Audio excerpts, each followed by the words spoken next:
Your father never had Hungarian citizenship?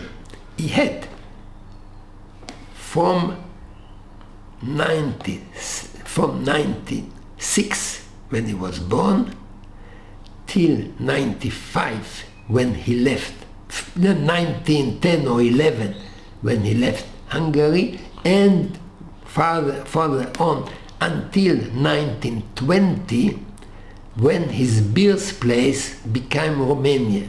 So he stayed with the old Hungarian passport, which probably was renewed in Germany, because he traveled to America in 1923, and in the Alice Island documentation he appears as a Hungarian Jew living in Germany.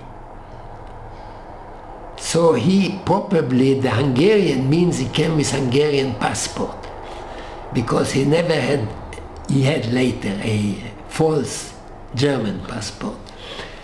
But it was not fully legal, because he was supposed to become Romanian, but he was not there. So he exists from 1920 or 21 on, when after the Trianon Treaty, which was an annex to the Versailles Treaties after World War I, he had practically no citizenship. And hence I was born without any citizenship.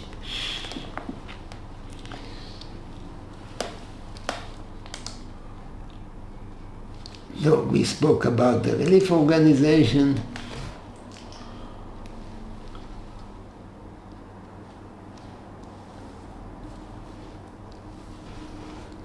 Okay, so it's not important.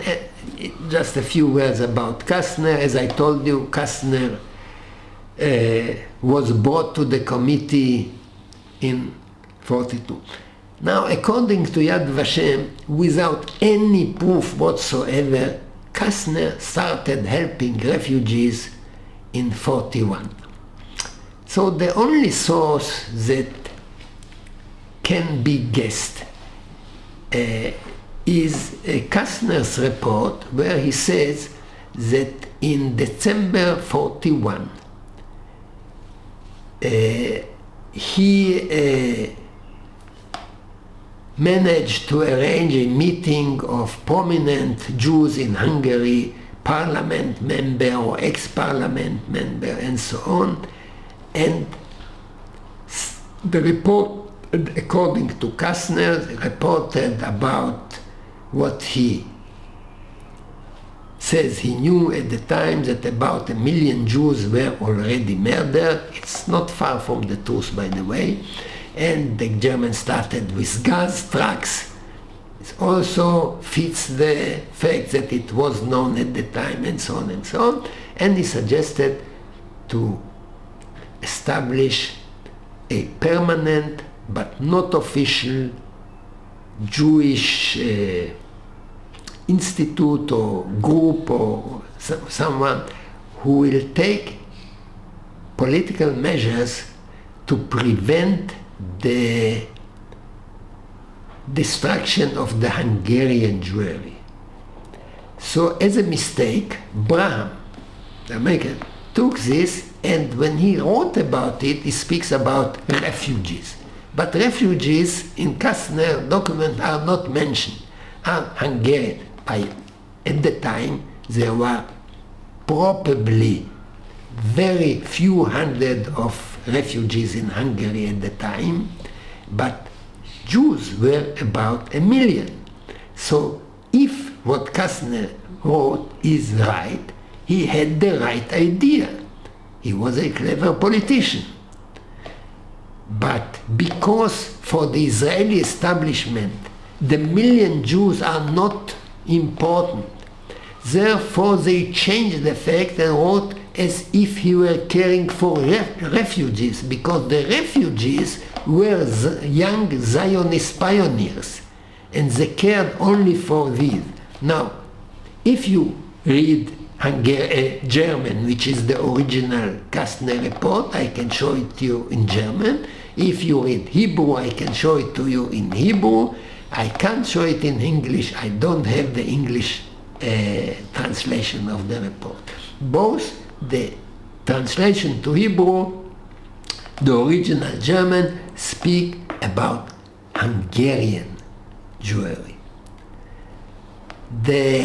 What he wanted is the same what he wanted with the Rescue and Relief Committee. A source to finance himself, because he had no income at the time. He had no income until the committee was established, and he made his living by as a professional Zionist. He was collecting money from rich people for Keren HaYesod. Now, to improve his image, Bauer says that Yoel was living this way. Not Kastner, who never had any job unless a political group cared for him. So that's Kastner. But we have to remember, he was a clever politician.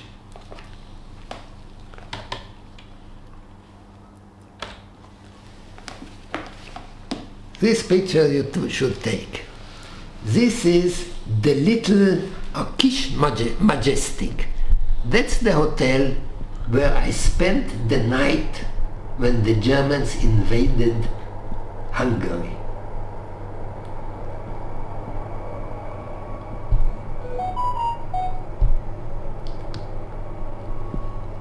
Is it in Budapest? It doesn't exist there, but it's in the Buddha, up in the hill. Because I had asthma as a child, I was brought there up in the hill for better air, and there the family, my mother used to bring me, and we were there the night the Germans invaded. How old were you at this time? 3.5. Now, the one who wrote many mistakes about the family was also a clever guy. It's my father's cousin, Andre Bis, and he, as far as I know, wrote in the paper a small article saying that there are too many Jews in that place, in this little pension, Kish Majestics. So he immediately understood that it's dangerous to stay there, and since he was grown up not by his original real mother, but by his father's next wife, who was a German, or from German origin, Christian, I don't remember what. She was raised as a Christian. He had good non-Jewish papers, so he could relatively freely move. He came to the hotel, almost forced my mother to leave the place with us immediately. So he saved us. What he wrote later, never mind, he was very angry probably, but still he took us from there. Next day the Germans took the place, all the Jews were driven away, and that became the headquarters of Eichmann. And you were there the night before? Yeah, I was the night before. And this became Eichmann's headquarters? Yes. All the negotiations with Eichmann took place in this place. Does it still exist today? It doesn't exist. I was there. I just want to show, here's a picture of your father with your brother and... Yes, that's from the winter of 94, 40, 41, I believe, because I am only a few months old, so it must be something in the winter between 40 and 41. So, and what happened to the Jews that were there that were deported? I assume so. So he saved your life. Your I say. My mother also, even whatever, appreciated him because, as she said, he cared for his real mother, who was a Jew. And he helped the rescue committee. Once my father left, he became a significant player in the rescue committee. So I bought this, that's the symbol for me, the Germans are here.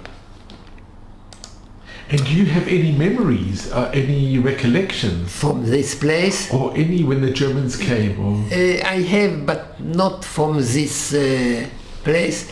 And I have things before the Germans came, I think. I have memories from the wartime, but not stay in this hotel. Maybe it was very common for me. Many times being there, so it's not something special. So I told you earlier about the meetings in Slovakia, and that's how the negotiation in Hungary started. And I told you about the deal of goods for trucks, or blood for trucks, or blood for commodities, different names. The original name, Blut for Ware, if you speak German. Do you speak German? I understand from Yiddish. Ah, okay. I understand Yiddish from German. So with this detail, my father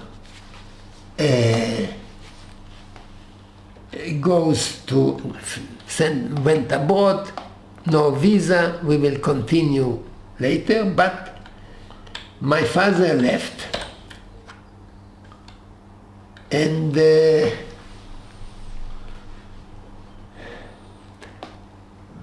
Kastner was not involved in the meetings with Eichmann until my father left.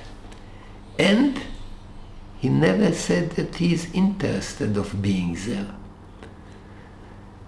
Later he complained I was banned from the meetings. That's not true.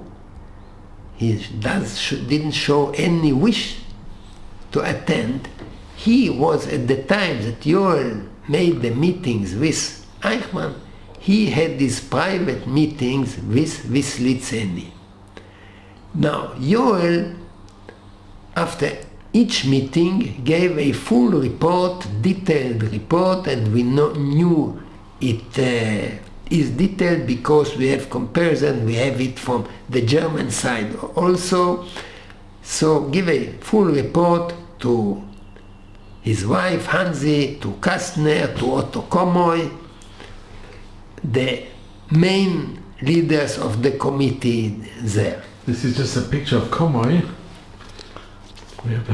This is Otto Komoy, yes.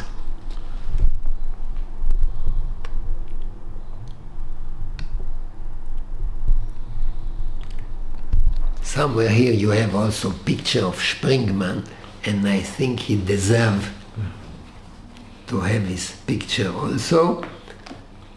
If not, we will take the picture if you don't find from the Hebrew book. Anyway, Kastner at the time was discussing with Litzeni, arranging his biggest mistake during the Holocaust, the permission to travel to Cluj. This is the biggest mistake he did. Of course, he made this mistake without consulting Hansi. And whenever he did something without consulting Hansi, he made a mistake. And this was a crucial mistake.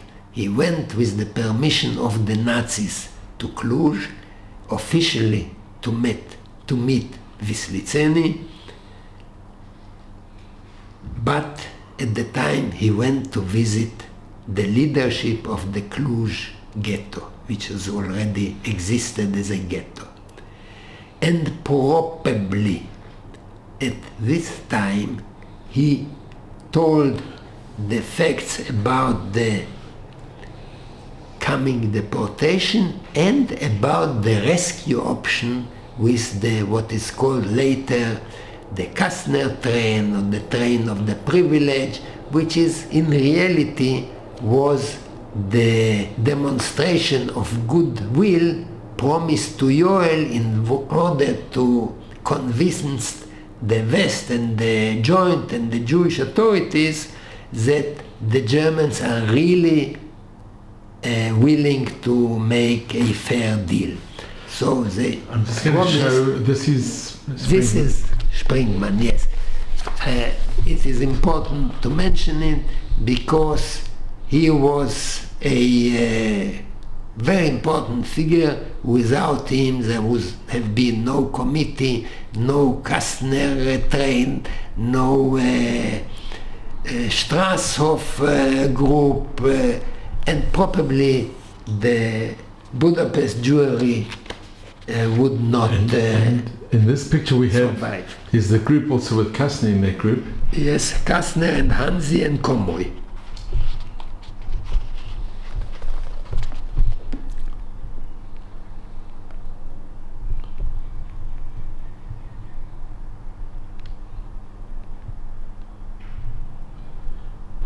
So Kastner goes to Cluj and he meets with the leadership, his friends in Cluj. and they were already in the ghetto.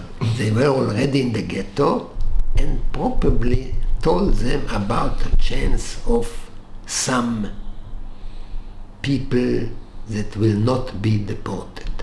That's the group. And these people never warned the rest of the public. Kastner didn't warn them and the leadership didn't warn them.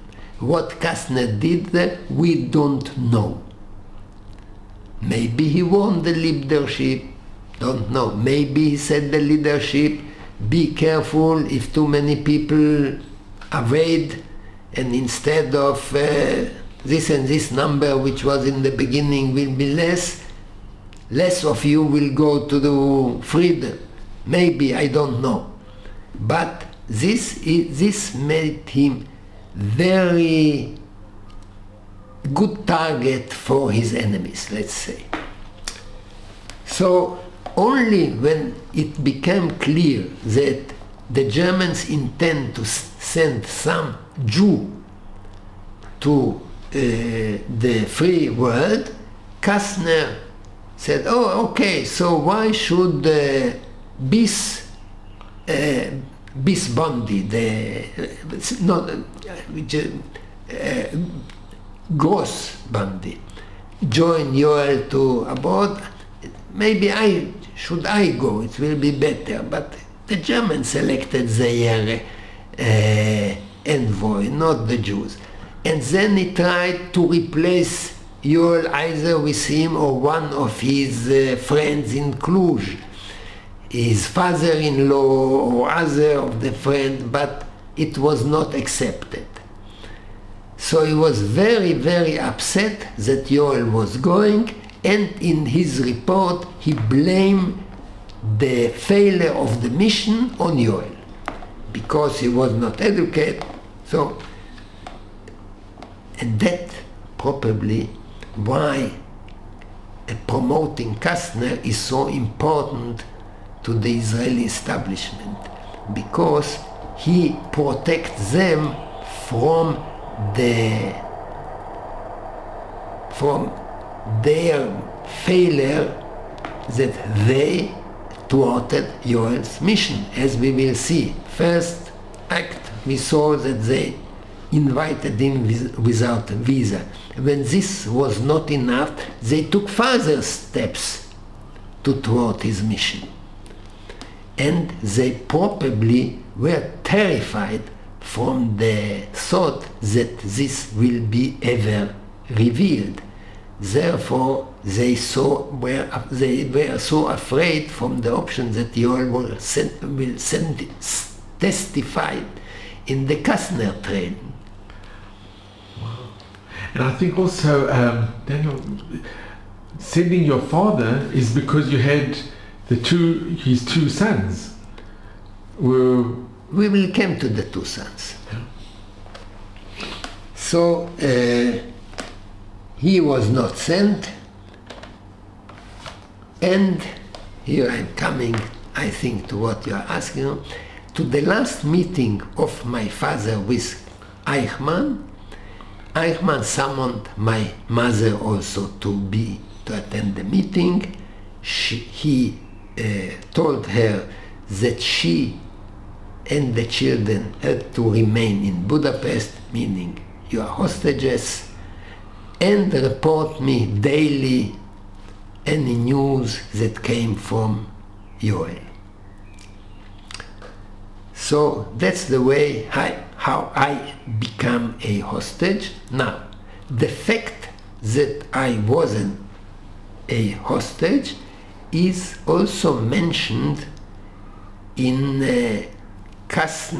Eichmann's interview to the Nazi journalist Sassen, which he gave when he was still free. And he says there that he admits there that he took the Brandt family as hostages, but he never take any action against them. You see me here. So it's also true, but it's only a half true, because the Yoel family members who were on the train in the Glassman were never released. They stayed in Bergen-Belsen. Till the end of the war, not till December, till the end of the war. They were liberated in May by the Russians. So it was half true. He didn't make any effort to find me or to find Hansi. Later on he mixes between Hansi, Yoel's wife, and Kastner's wife, but he admits he took us as hostages. So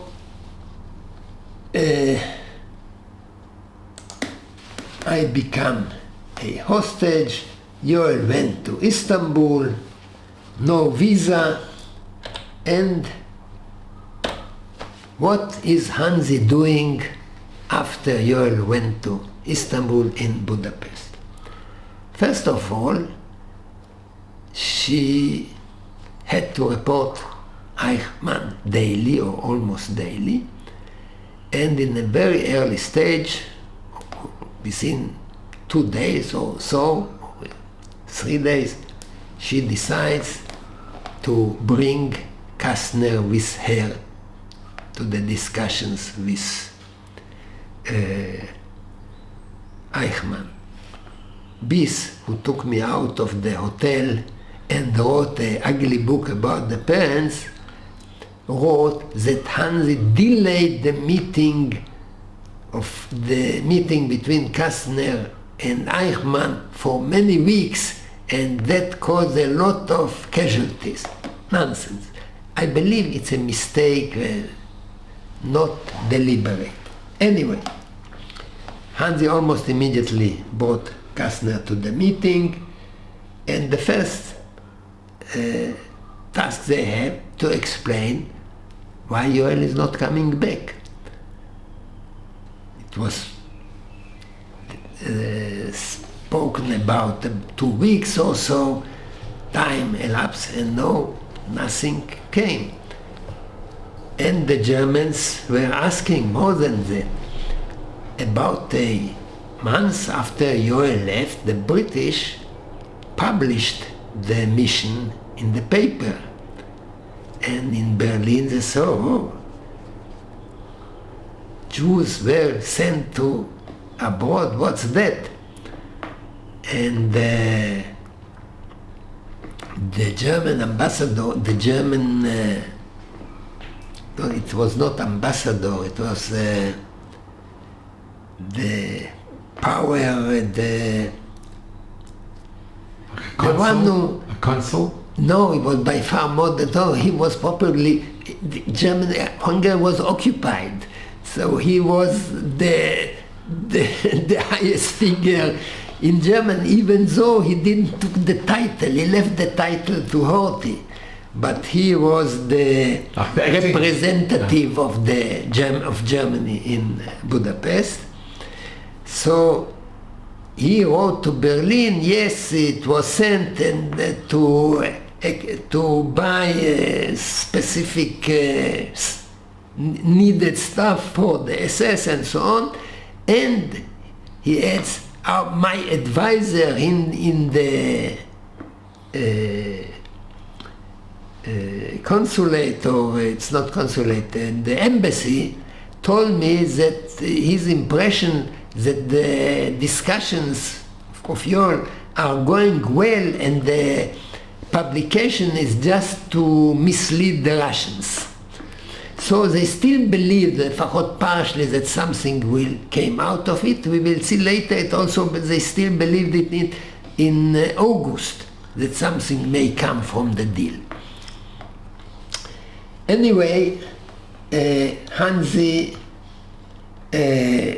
knew what to do, and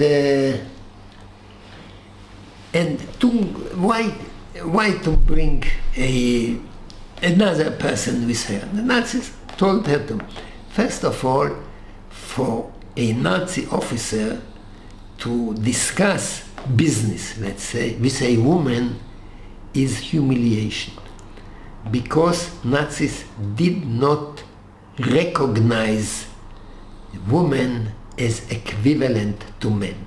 According to Nazi philosophy, if you can call it philosophy, woman's place was in home, raising children, making children, cooking, washing, caring for the children and for the husband. They are not supposed to be involved in real world issues. Therefore, for example, American women worked during the war because they needed work power. British women worked in wartime, both in England and in America. A woman served in the army, not in Germany. So, I don't know how some Hansi knew it or felt it and knew she has to bring some. In addition, she knew what responsibility is involved. And he felt that she has to bring something, and she selected Kastner. And she selected Kastner for few reasons. First of all, he spoke German. Basic requirement. He was smart. He was a trained politician.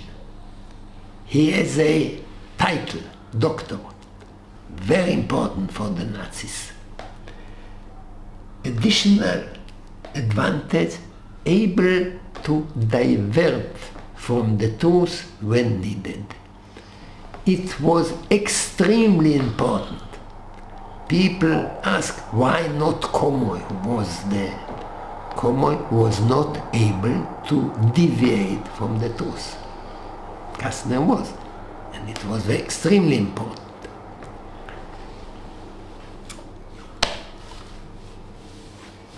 First problem, to explain why Yoel is not coming back. And second problem, that the Hungarians were extremely interested in Yoel's mission. Why? They suspected that the Germans are going to make a deal with their Jews, what they regarded their property, and they believe any deal that can be made, any profit that can be made from Jews belong to us. 2 weeks or so earlier, they made such a deal when they took over the Manfred Weiss industrial complex to the ownership of the SS and released 50 Jews from Hungary for this.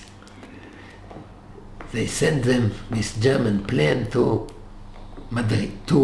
Portugal, and this terrified the Hungarians. So they wanted to know what the Germans are doing for, and they were very bothered with it.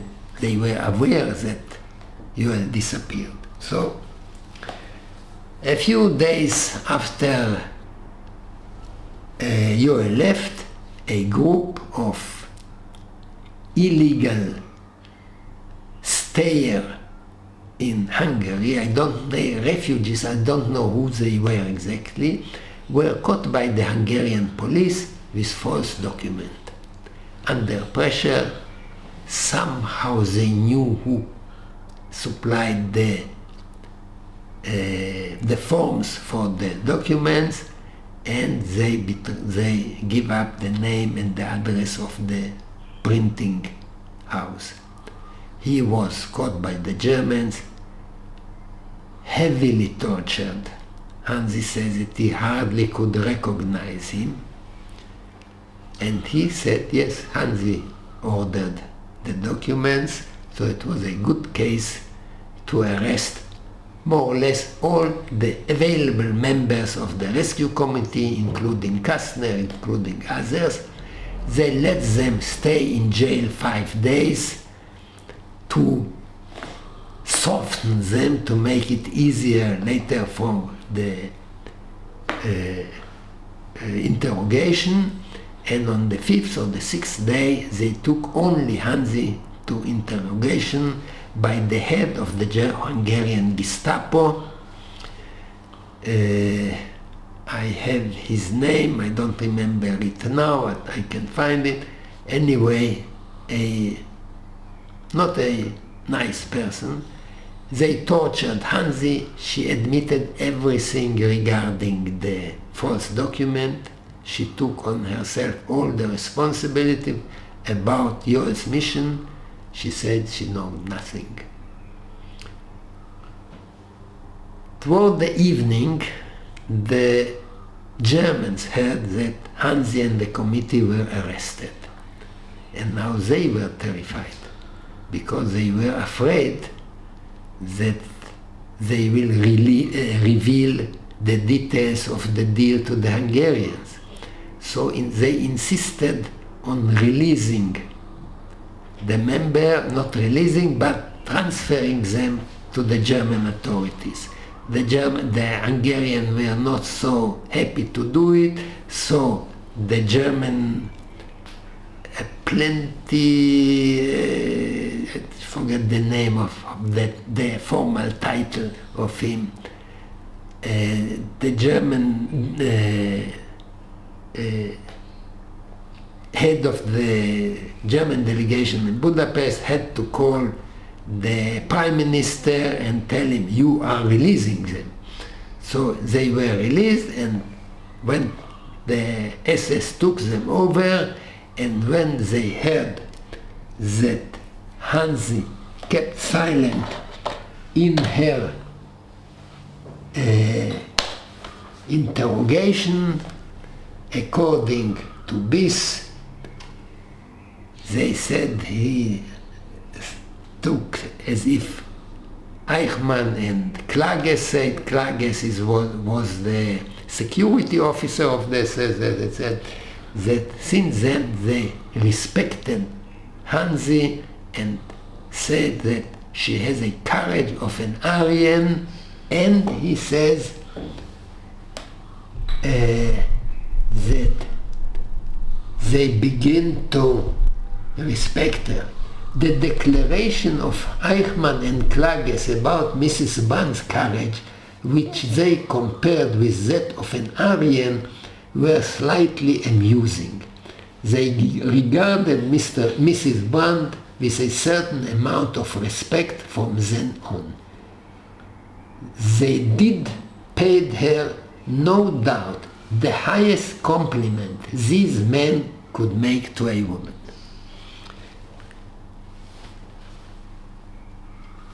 But I doubt if the writer who was in close contact with Klages had it from Eichmann. Maybe Klages thought that was also Eichmann's impression, but he didn't hear it directly because he had no contact. He had only to Klages.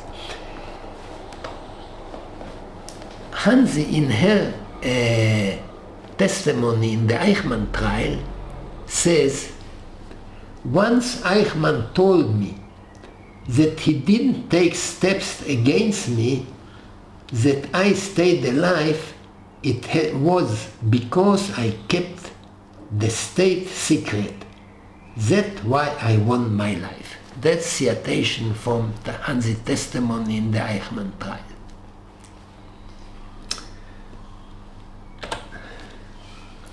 So what were the rescue committee in Budapest doing? They managed to arrange the Straßhof transport. What is the Straßhof transport? The Straßhof transport is a transport of about 15,000 Jews to Austria, to a place called Straßhof instead of Auschwitz. The people were sent in order to work then, because in Vienna they needed manpower for work. But what's unique about this transport, that there was an order that the non-suitable for work, which were about 70% of the transport, should be kept alive. Never happened in Auschwitz. Those who were not fit to jest, to the chimney. He's a close friend of mine, Aaron Shiver, and he was one of the children that survived. There is a Air Force pilot among these. There is a Nobel Prize winner among these children. I am in contact with a medical professor who was among these children. So it was these people, many of them died because of bombing of both sides in Austria, disease and anything, but they were not murdered deliberately. And many of them survived. The Kastner train, as I told you, was a train of about 1,700 people that was supposed to be a demonstration of goodwill by the Germans to promote Joel's mission. Can I just ask, then the Straßhof transport, was your mother involved? My mother was involved in all the discussions with Eichmann until Becher became the major figure with whom Kastner started his talks. As long as it was Eichmann, Hansi was in. Once Kastner had Becher, who understood at the time that Germany is losing the war, and he was working for his alibi for after the war, so he took Kastner and kept him in, how do you say, Zimmergeffen, in wrapped with safely, in a safe... Yes. Yes. Then Hansi became less important in the discussions, but as long as it was with Eichmann, she was in everything. And she was also involved in this transport, mainly in the effort to make sure the children stay alive. She also, in her testimony, speak about her discussion with Eichmann, and when she insisted on the children and asked that at least the children should be left and she will take care for them, and Eichmann refused. He told her, "You probably don't have children." And then he was very angry and said, "If you behave like this, don't come to see me again." That's also from Hansi's testimony. It's available on the internet for everybody. So these two projects were fairly successful. I'm not going further to details because it doesn't mean how they managed, what they managed, but it worked. At least partially. You had family that were on the Kastner train? On the train were two of Joel's sisters, at the beginning 3, with their families for those who had family, only one had, and the one who had family had also, the sisters were much older than Yoel, and he was the youngest in the family. One of the sisters was my mother's age, so they had already grandchildren, and one of the grandchildren was in very bad medical condition, so he has to be brought to medical treatment, and therefore, even though Eichmann sent a special envoy to make sure that the Brandt family remains, when the first group of the transport moved to Switzerland in August, one group of the one Brandt family, one of his sisters, were released to Switzerland because the grandchild was in critical condition. He was partly saved in Switzerland because he remained handicapped for the rest of his life and died fairly early. Anyway, the rest of the family has been never released until the Russians come. So that's the story, and I think we shouldn't waste too much time on it.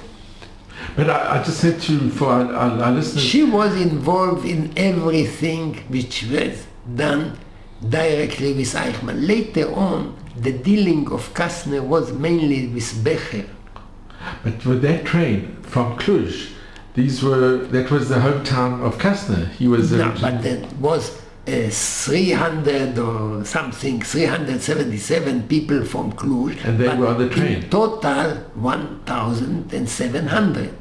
Now, once again, to be fair with Kastner, the original request from the Germans was to release 600 people. This go to 700, this go to 1,000, and this go to 1,700, and that can be Kastner's achievement. So he made the group bigger, but added also some of his stuff. Okay, but still saved more people.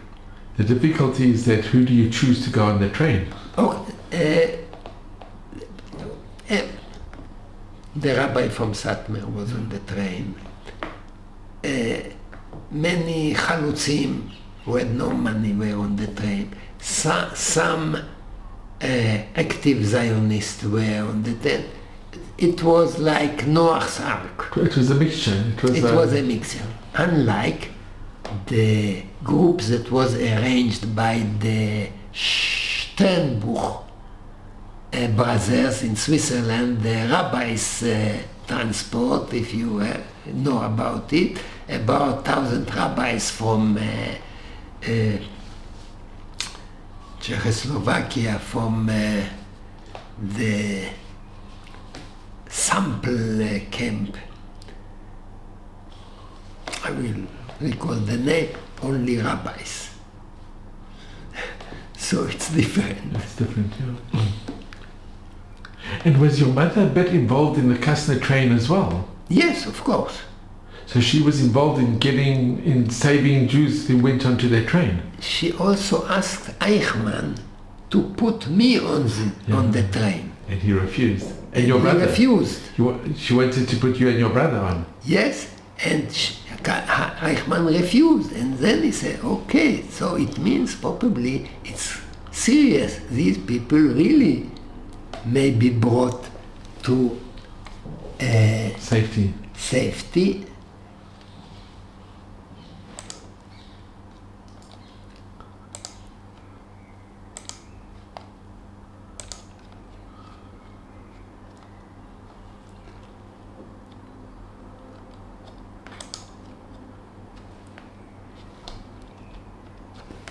So it is also in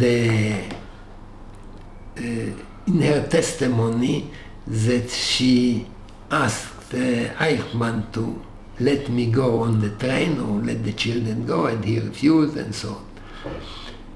So these were the major things with Eichmann. But she did a lot of other things during the German occupation. She was a very important member of the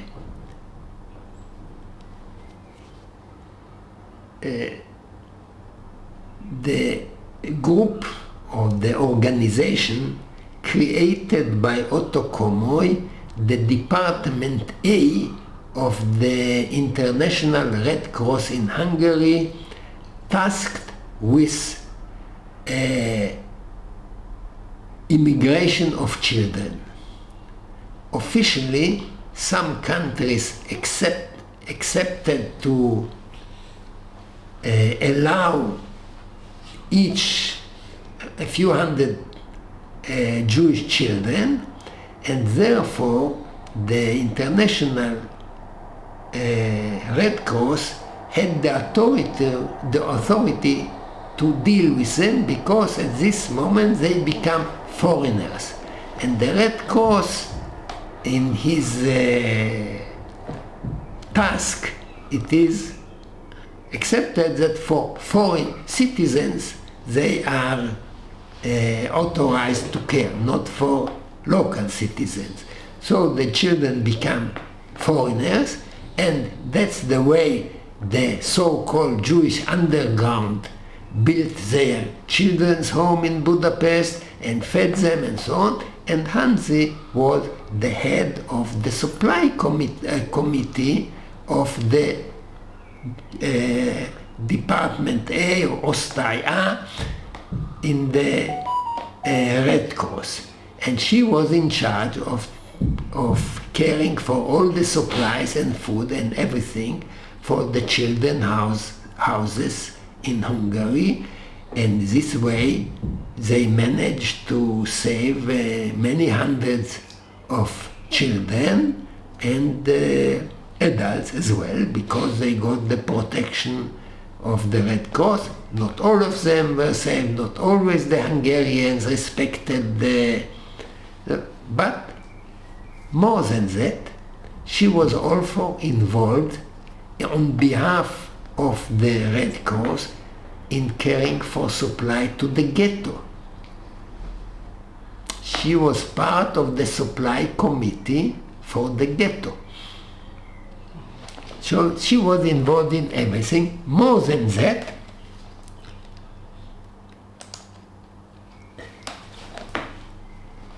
in January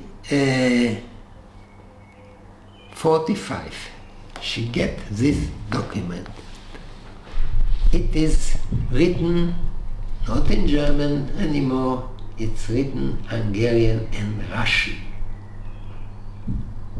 She went to the Russian authorities during the battle over Budapest and got this permission, officially allow her to purchase transport food for the population of Budapest. You have to remember, Budapest was starving at the time, because Budapest was in siege for many weeks and there was nothing to eat. So this document she told, after the Russians occupied Pest and before they occupied Buda, it's January, during the war. Yes, you have it in your book. Yes, because it's important, so I put it, but there you have the original colors also.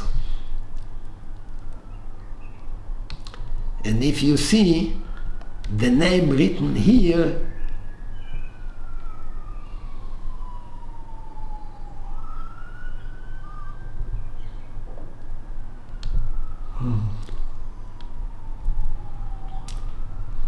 the name written here is Blond Jenny. Ne Ishto, his wife. Jeno is the Hungarian first name of my father. Did your mother, was she ever in touch with Wallenberg or with Karl Lutz? Always. Karl Lutz? Karl Lutz, not directly. She was aware to his... and she never been in the glass house. She was doing the glass house was very political issue, and I don't want to go into it. Krauss behavior. There is a book about him, how great he did, and so on. And there is one line I found, which is, for me, says everything. That he blames Kastner, the nice book about Kastner, that Krauss blamed Kastner that he prevented his effort to replace the representative of the International Red Cross in Budapest. The International Red Cross representative in Budapest got the title of writers among the nations because he saved Jews. He created he gave the cover for the children's house and so on and so on. But he didn't do it with Krauss, and therefore Krauss tried to torpedo it.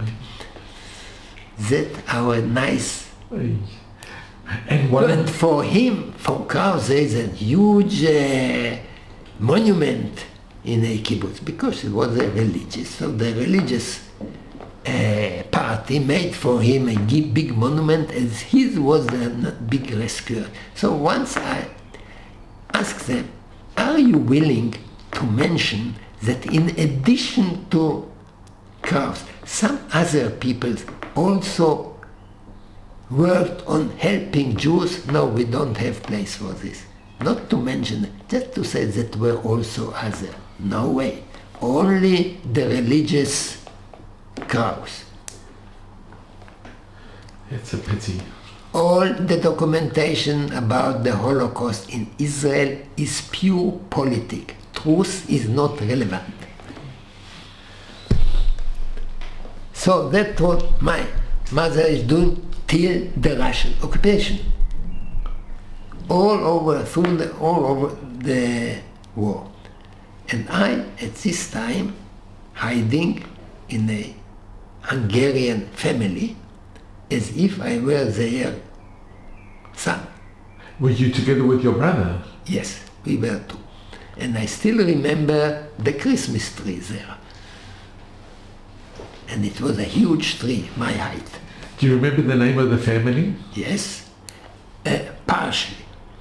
I know the woman, I have the name. I know the man. I know family name, but they were not married. The family name was Biro. I have to look at the names. They are mentioned in my book because it's important. So the names are mentioned. I can fairly easily find it. I don't recall the names now, but I mentioned the name of the woman who was in charge of the knitting factory, because these people very important deserve the recognition. Sure. And why could you not stay with your mother? How come you had to go? She was always with refugees, with politics, she was busy caring for children, and for our safety, she said better to be away. Did she come and visit you? From time to time, and the residents of the house realized that we are not the real children of the family with whom we stayed. And no one mentioned it to the authorities. So you see that not all the Hungarians were so bad as we tend to describe them, and not all the Jews are so nice as we would like to believe. This is a wonderful picture of your mother with your brother and you in 45.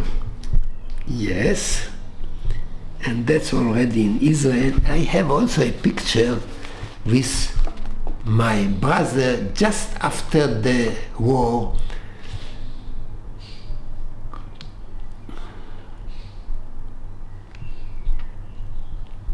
This is later when you were reunited with your father. So during this time, your father he first went to Egypt and then... He first went to Istanbul, Turkey. From there to Syria. From Syria he was brought by the British to Egypt, and later on he was released and brought to Jerusalem. And that was somewhere September. He came in May and he was released in about September, October. Now, let's go to Yoel's mission. What happened to Yoel? 1 minute. I stayed during the German occupation, at least most of it, with a Hungarian couple. Later, my mother discovered that they were not married. She thought they were married, but it doesn't matter. They cared for me. The woman's name was Vilma, the man was Gabor, and the family of one of them was Biro. So that's the family where I stayed. I know the address. I have a photo of the house. During the war, a mortar shell entered the house, and this is, if you are speaking about stories,